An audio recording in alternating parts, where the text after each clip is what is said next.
that ought to be addressed in the interest of harmonious working relationship with the county dream bearers who are the governors. And you see the Nyani Aoni Kundule.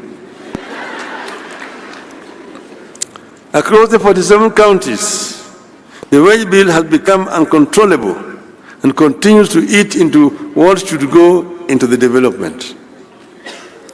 Even more worrying is the continuing duplication of functions.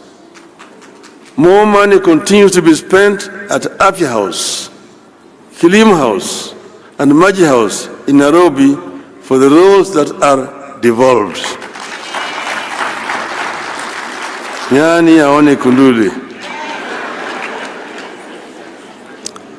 In the Finance Act 2023, the budget for health has grown by 32 billion shillings at the national level.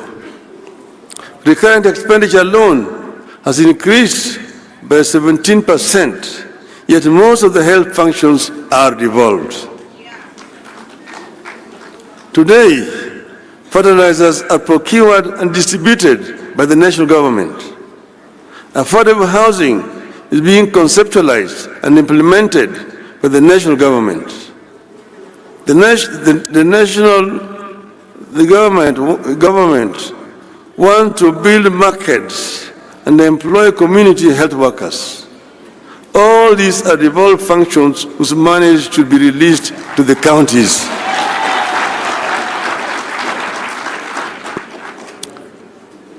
"10 years into devolution, this tug of war between the counties and the national government needs to come to an end.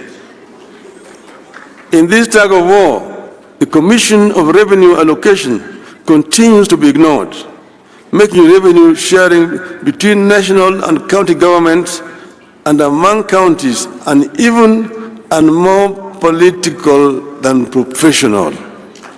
Nyani aone kuduli. As we castigate the national government, let us worry over devolved corruption. Oversight seems concentrated at the national level, while the graft stalks devolution at every turn. The interplay between oversight institutions like the county assemblies, Auditor General, the Senate, and the investigative and prosecutorial arms is weak, and the institutions not working together. But I want to say that it's not only that the corruption has been devolved, corruption has also remained very big at the national level. So the national level has no business talking to you about devolved corruption.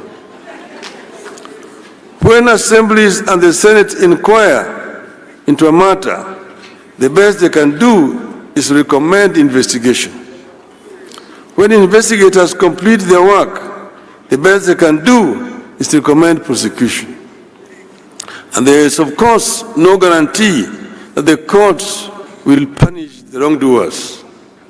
Let us address these man-made challenges once and for all, so that we can unleash the full transformative capacities of our counties. We need a constant and consistent monitoring of all laws governing devolution to ensure their implementation and to add statutes whenever they are needed.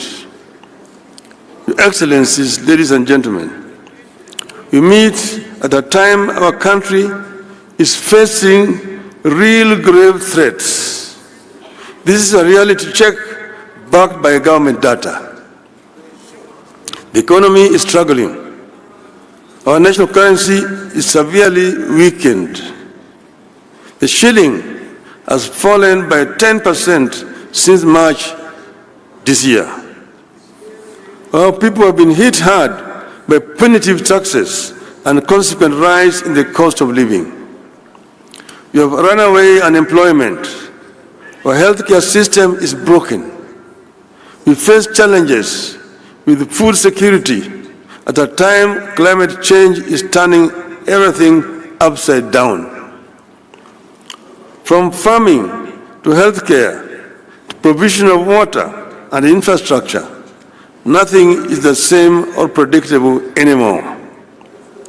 Unfortunately for governors, you are stationed where the desperation, the need, and the expectations are highest.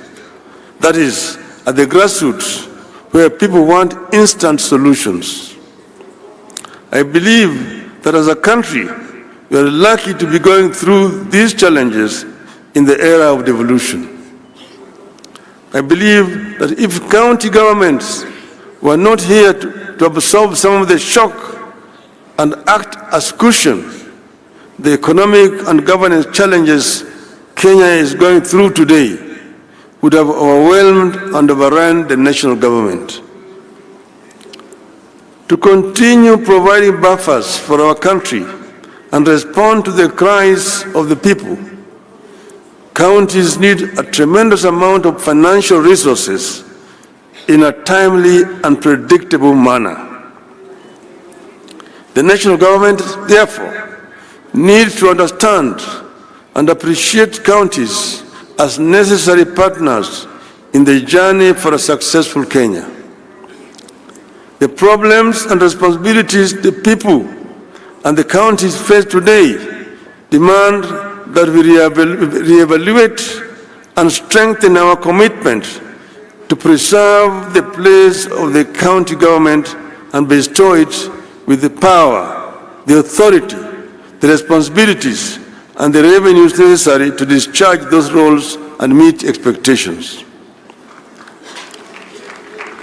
In times like these, county government may be tempted to do what the national government is doing, which is to increase charges for services they provide to generate more revenue. And I was listening to the talk about its own revenue.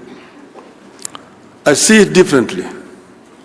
I believe this is the time for county government to act compassionately and responsibly.